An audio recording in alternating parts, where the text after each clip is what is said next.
HRN listeners. As we celebrate our 15th year, we are deepening our commitment to giving voice to the next generation of food systems storytellers, and we need your help. Our internship and fellowship programs help activate new possibilities for underrepresented and underestimated young people through experiential journalism, audio engineering, and production training.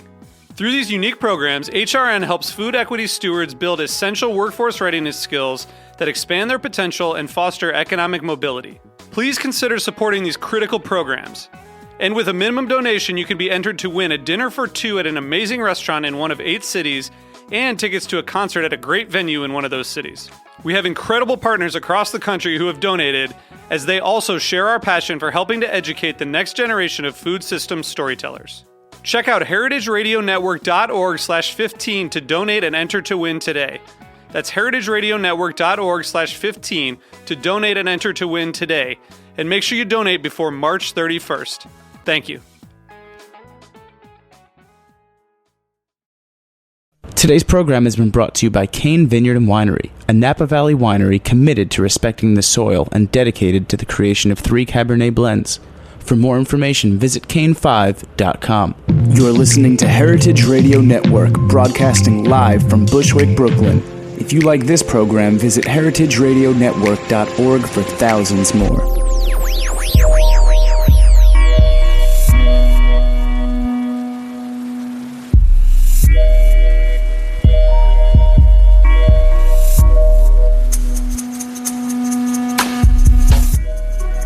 Thank you for tuning in. You're listening to the Heritage Radio Network. We are coming to you from the back of Roberta's Pizza in beautiful Bushwick, Brooklyn. And today we are going to be talking coffee with Todd Caspersen, who's the Director of Purchasing for Equal Exchange. Todd, welcome to the show. Thank you. So I want to jump right in, but I figured that we might give our listeners a little bit of a sense of who you are. And so I thought you could share a little bit of your background and the things you did to prepare you for your role at Equal Exchange. Okay, great. Well, I grew up in the Midwest, which is I grew up actually in Minneapolis, but the rest of the Midwest is a fairly agriculturally based area. And I went to school at the University of Wisconsin and studied agriculture. After I did that, I was in the Peace Corps abroad for 3 years, and which really got me going on tropical agriculture and the issues associated with it, not just coffee, but all kinds of tropical production. And after that, I came back to the U.S. and found myself working in the strawberry-raspberry fields of California's Central Coast, working for the United Farm Workers as a labor union organizer. And then from there, I lucked out and got a job at Equal Exchange. Nice. And how long have you been with Equal Exchange? 14 years. So you're well situated to kind of share some of the organization's history. I know they just celebrated, their 25th anniversary? I think we're going for 26 or 7 this May. Oh, wow. Congratulations. Well, now I know, so Equal Exchange, their mission is to build long-term trade partnerships that are economically just and environmentally sound.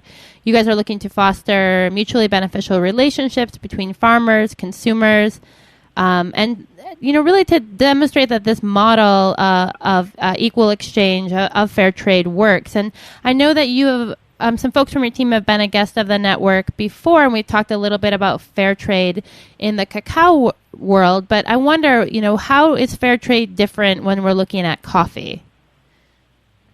Than the cacao world? Yeah. Well, it's bigger. The cacao still, the amount of engagement or acceptance by the industry is much less than it has been in the coffee world. Coffee is still far, in a way, the largest fairly traded product. I think it's followed by bananas, and then maybe cacao is a third. So it's quite a bit larger world, and now we have a lot of different type of actors engaged in the, I guess what we'll just call fair trade in parentheses, world. Multinationals all the way down to your local mom and pop roaster. You don't really have that in cacao. You have a very small amount of engagement by some of the multinationals, but most of the fair trade cacao that's happening in the world today is really done by more smaller independent actors. I would say that would be probably the main difference. And can you talk a little bit about, fair trade and equal exchange? I know that your organization in many ways have been pioneers of the fair trade movement, but are there distinctions that you make for, higher barriers to entry for working with equal exchange that are above and beyond the fair trade certification, or do you kind of toe the line and look to move the fair trade requirements forward with your organization? You're talking about in terms of engagement with producers, essentially? Yeah. Yeah. I would say that we have perhaps, higher barriers to entry than, what you might call mainstream fair trade, or larger scale, sort of traditional coffee actors who view the fair trade, as part of as a more of a niche in their whole business. It's not their business; it's just a small portion of their business, and so they're just taking the fair trade that comes out of the box, as it were. Whereas we're really more looking for organizations, co-ops, and what organizations co-op I use interchangeably, that are actually doing stuff sort of above and beyond the physical trade and processing of coffee, that are engaged in their communities and their regions in proactive development ways, which isn't really a requisite of being fair trade. And one of the things that we wanted to chat about today was, how fair trade works to promote a higher quality coffee. I think that there is some criticism that fair trade, focus exclusively on the relationship with the producers and is not a quality demarcator. And I'm wondering how you would respond to that. I would say that quality is dependent upon work with producers, regardless of what certifications you put on it. That's been a long drumbeat, ever since I've been in the coffee world. Oh, fair trade doesn't provide quality. Well, no kind of certification that exists today actually is a quality demarcator. So really, it's up to individual companies, co-ops, to develop that type of relationship. You can have fair trade coffee that is what you might call a commercial grade coffee, and you can have fair trade coffee that's a very super high quality. So it's both. It can be both things, and it's not a prerequisite one way or the other.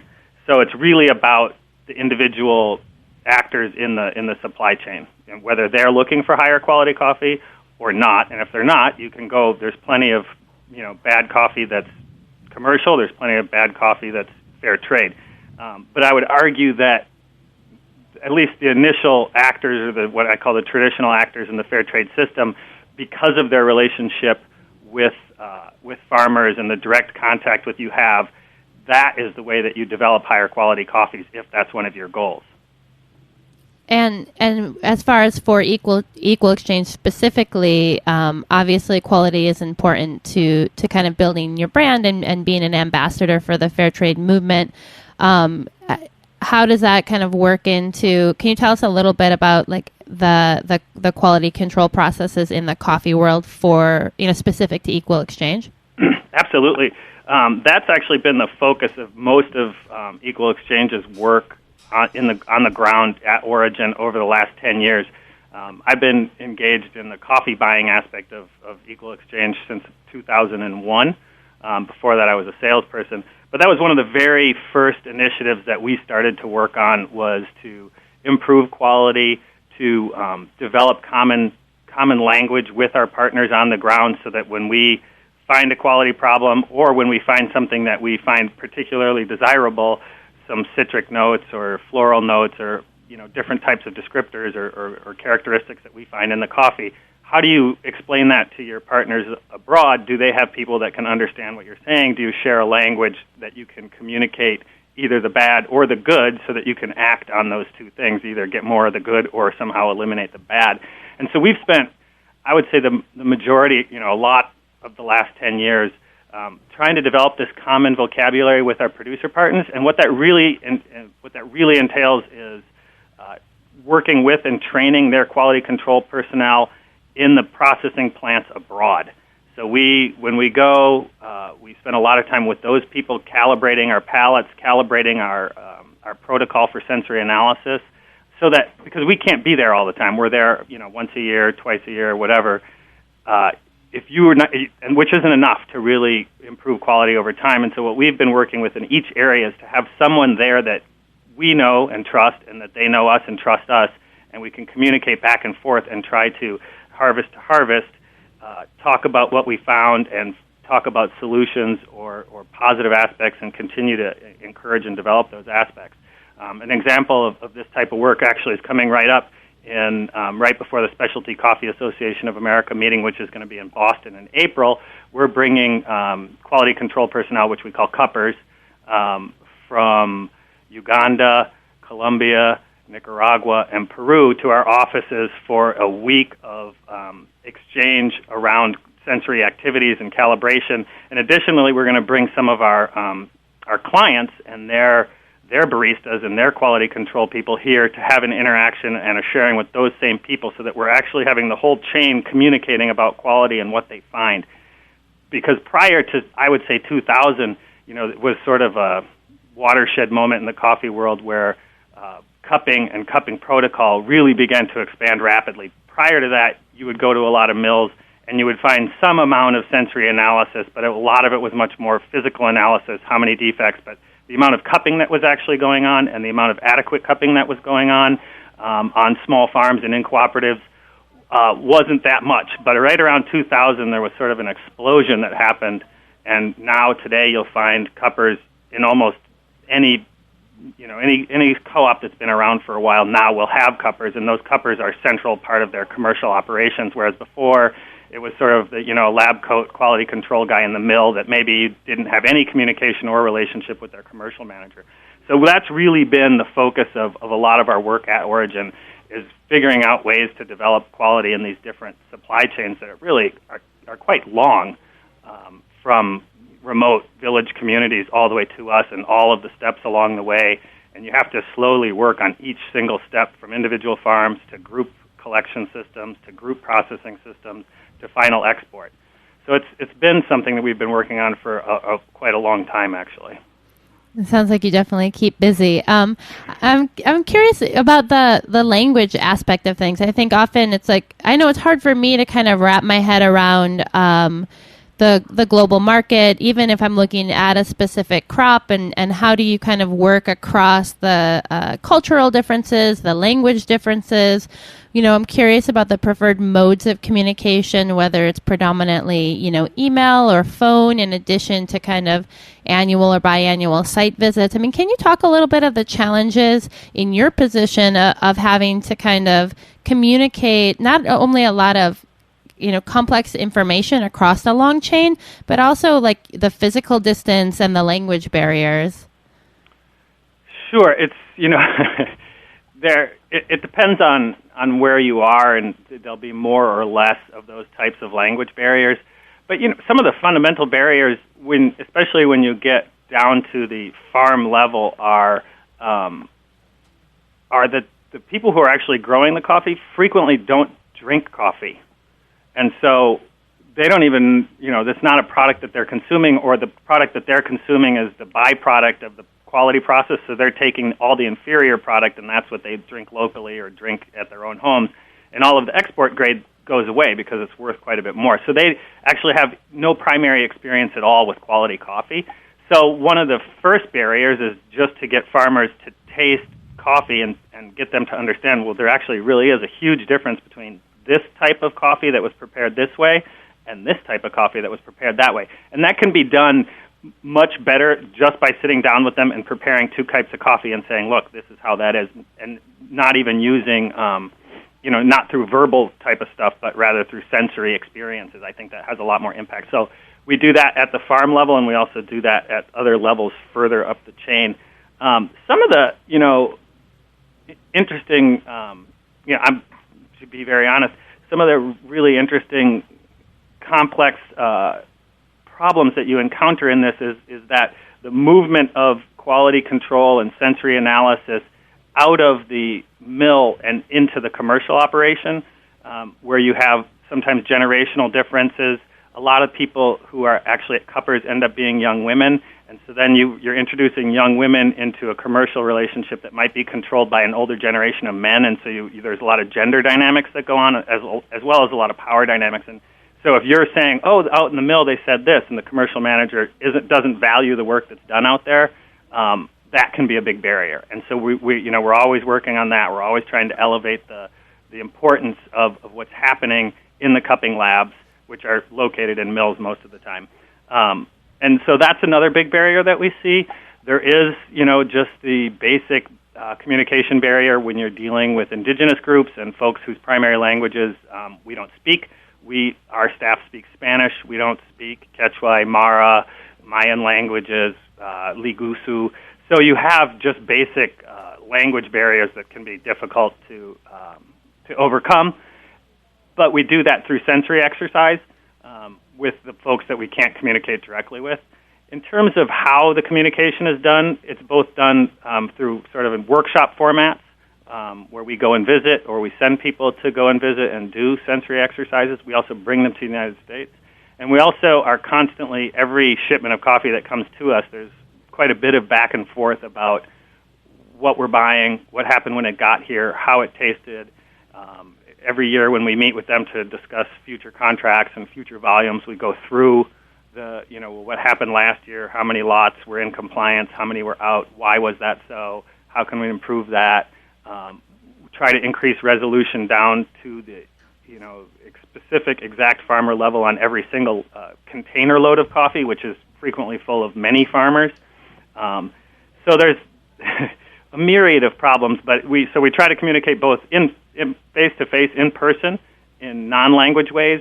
We also, just by giving constant feedback, in the same way that we have a feedback loop between our quality control lab here in our roastery with our roasters, they're having a feedback loop going, oh, this roast tastes like that, this roast tastes like that, it was the same bean, what did you guys do differently, or roast it this way, not that way. So those feedback loops that are done through email, through visits, are really the basis of the quality development program. Wow, it's so fascinating to kind of get a little bit of a window into the backstory of a product that it has like an almost like magical appearance in our day-to-day lives here. And I think it's like not often that I sip my coffee and think about all of the things that have happened, all the players that have like made it possible to come to my cup. We're going to take a short break, and when we come back, I really want to tuck into things from the farmer perspective and talk a little bit about working with you guys as a producer, as a ground line producer. So hang tight. We'll be right back. Hey.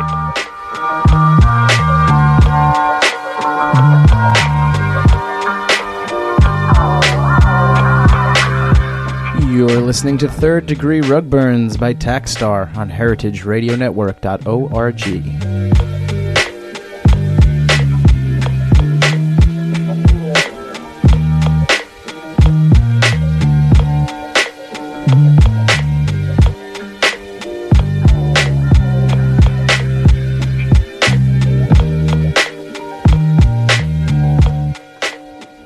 This is Chris Howell from Cane Vineyard and Winery.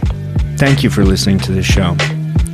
In our industrial world of highly processed food and wine, we support the values of Heritage Radio Network.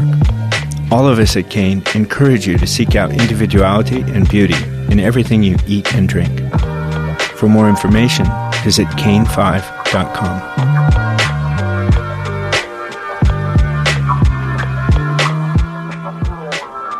All right, we're back. You are tuned into the Heritage Radio Network. You're listening to the Farm Report. I'm your host, Erin Fairbanks, and we are on the line with Todd Caspersen of Equal Exchange. We're talking coffee. So, Todd, kind of getting back to the farmer's perspective, because we are on the Farm Report, I'm wondering if you can take us through how a new producer, a new farmer would enter the network that would eventually lead to their beans being found in an equal exchange bag of coffee.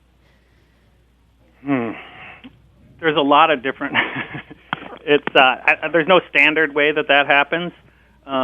It has to do with what we perceive to be our market demand, and if we have the offering that meets that demand, and if we don't, we go out and look for new groups that present different types of characteristics that we're interested in.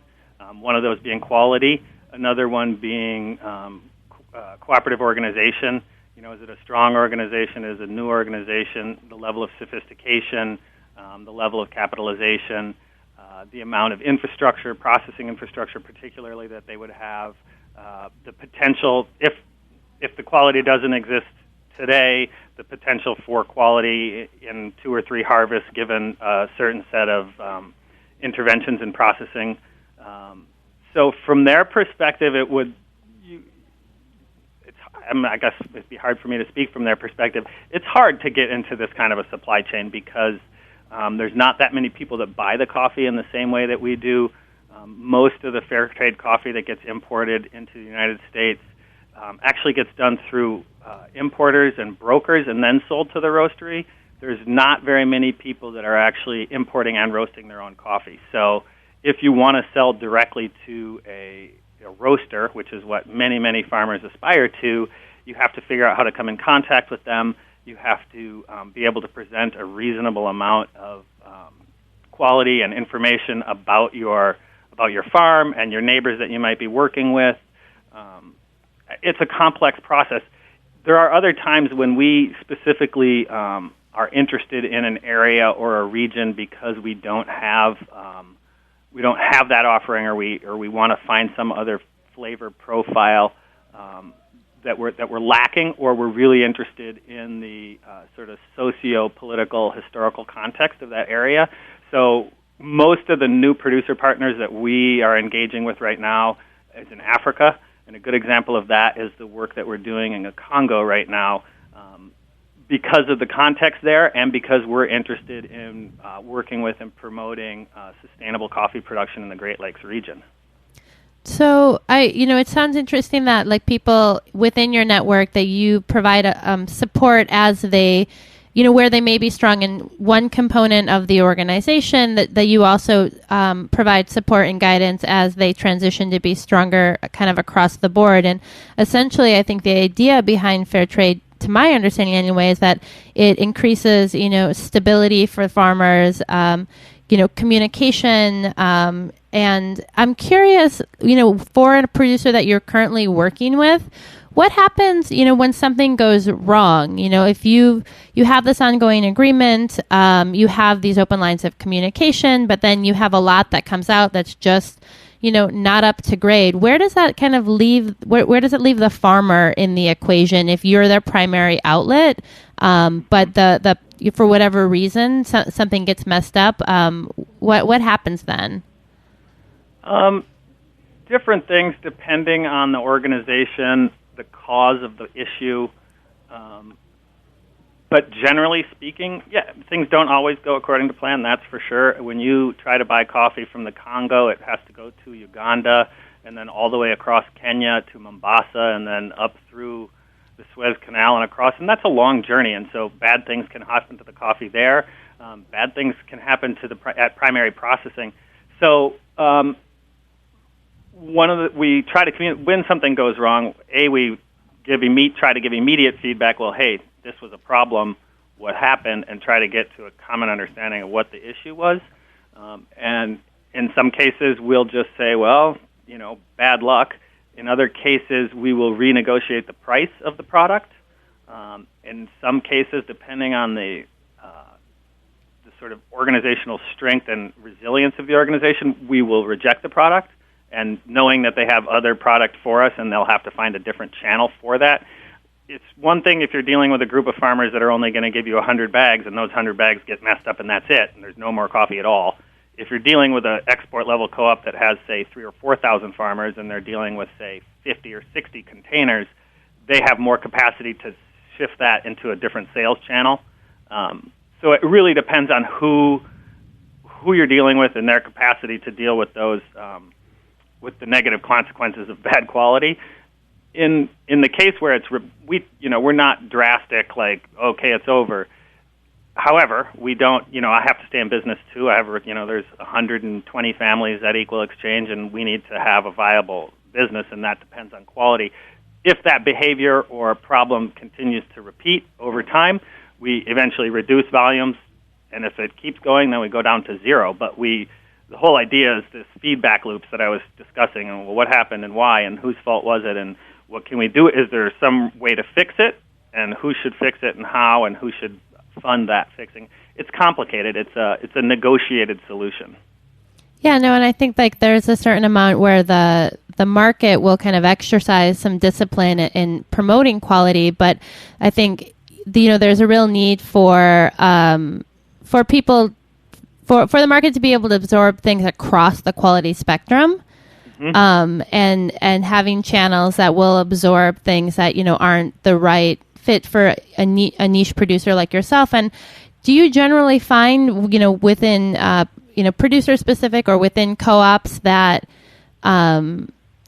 like what is the kind of expected level of consistency from crop to crop? I mean, as far as when we were looking at from a quality and a volume, does that hold pretty steady, like barring any kind of significant weather events, or how, like what's the what would be the time period of a shift up or a shift down? Time frames in agriculture are long. So, for example, just going back to the Congo, we entered into the Congo knowing that the quality was not there in the first go. And we're lucky to have some channels that we can sort of channel some of that lower grade product into. Not very much, but we can absorb some amount of that and sell it in a way that helps us to then get to that next level. You would hope to see improvements over time within the first 2 or 3 cycles, hopefully by the second harvest season and then the third, and then continual improvement, essentially, from there on. And not just, there's intrinsic sensorial quality, and then there's all the other quality attributes that we assign to it, where it came from, how it was produced, and what type of a system, which don't necessarily show up right in the cup, but they are qualities of that lot. And so we seek to have those qualities increase as well as the sort of intrinsic sensorial qualities, if that makes sense to you. Yeah. And then if things continue to deteriorate in terms of, one of the big fears I have in talking about quality and what's going to happen over time, if you've been listening to the news from Central America, there's a rust disease epidemic just raging across Nicaragua, Honduras, Guatemala, reaching up into Mexico. I've just received reports that it's also in Peru. And one of the ways to combat that is to plant disease-resistant varieties. And a lot of those disease-resistant varieties have genes from the Robusta type of coffee, and that does not have good cup qualities. And so one of the things that we're afraid of is that the response to rust is going to be planting of these rust-resistant varieties, which will lower the quality of coffee across the board. So it's a matter of years, I would say, the time frames that you're dealing with in trying to increase quality, and then also watching quality decrease across the board is also something that happens over several cycles.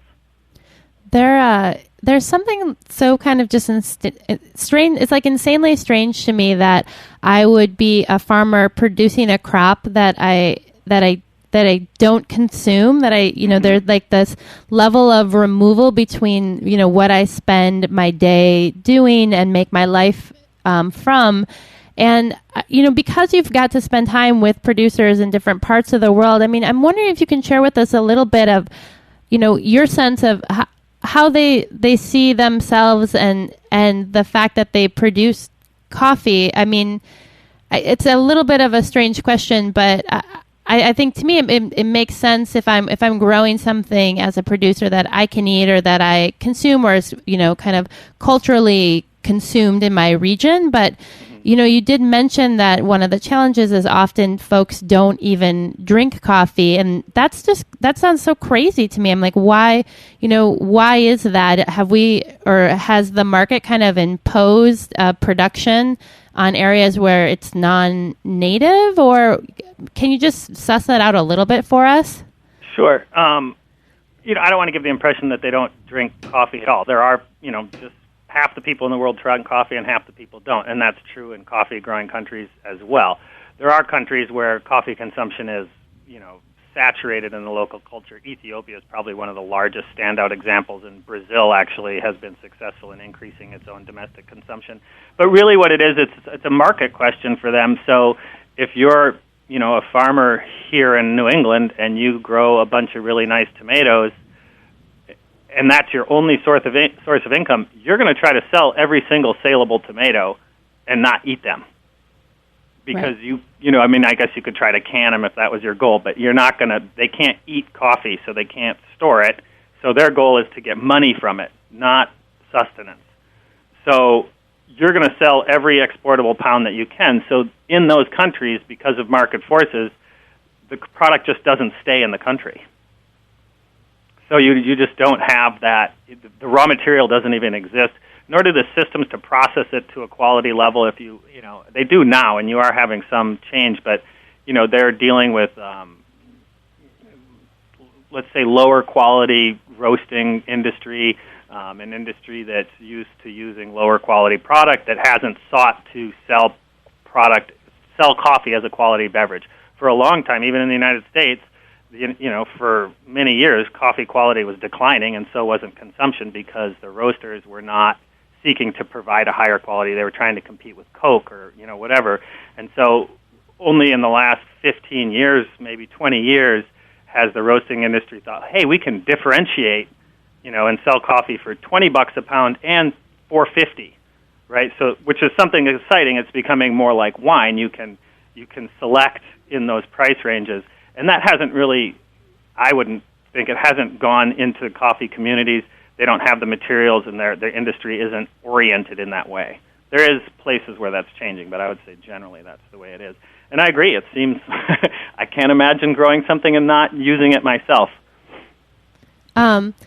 So, we are just about out of time, and I know if folks want to follow more of the work that you do at Equal Exchange, they can visit you at www.equalexchange.coop, and also you can take a look at www.smallfarmersbigchange.coop. But, we covered kind of a broad range of topics today, and I want to thank you for doing such a wonderful job at really kind of breaking things down in what I think is a super digestible way. You're dealing with a lot of big and complex issues, and just getting a little bit of an entree for myself and for my listeners, I think is really exciting, and look forward to kind of having a chance to have you back and tuck into some of these things a little bit further. I did want to give you the opportunity before we sign off here. If there's I'm just curious, what the future holds, or what you hope the future holds. If you, let's say, had a magic wand and could, or an unlimited budget, and really, what is there a thing that jumps out at you as having the greatest impact on the biggest number of people, or the most significant on a smaller group? I mean, what would you really love to see in the coming decade? What I personally would like to see, and what I've determined that I'm going to try to do in the next 15 years or 20 years, is it's a complex topic, but productivity in rural Latin America in the smallholder sector is low. And so there needs to be greater levels of research and investigation to increase productivity on those farms, because just increasing price won't change the economics of the whole area or of a whole group of farmers. They need to also increase the productivity of those farms, and the sort of extension systems, the agricultural extension systems that we're used to in the United States don't work or don't function or don't exist at all in great portions of Latin America. And these areas are critical forest habitat, producers of environmental services for water production, carbon sequestration, forest conservation, habitat conservation. So if we don't really figure out how to make those areas more productive and therefore more profitable for the people who are managing them, it's going to continue to sort of be a downward spiral of poverty and environmental destruction. And so for me, the key is really focusing on how to work with farmers and find new technologies and new practices that are going to take somebody who's making, 10 hundredweight bags of coffee to 15 hundredweight bags or 20 hundredweight bags. That, to me, is really, if I could devote all the resources of USAID or, any of these other large funders, that's where we need to be focusing. And I think a lot of people are starting to look in that way, but that's fundamental. I think it's so interesting, with carefully choosing your morning beverage, you can be having an impact not only on your own kind of sensory experience, but also supporting, agriculture, gender equality, economic improvement and empowerment. It's a really exciting field to be working in. And Todd, I want to thank you so much for joining us on the show today. Great. Thank you so much for having me, Erin. Stay tuned in. We will continue our conversation with Equal Exchange. Next week, we'll be talking bananas. This has been another episode of The Farm Report. It, like all 30 of our live weekly shows, are available as a free download through iTunes or Stitcher Smart Radio. We are a member-supported network, and if you like what you hear, we hope you'll consider supporting us by clicking the Donate tab on our website, www.heritageradionetwork.org. Thanks so much for tuning in, and we'll see you next week.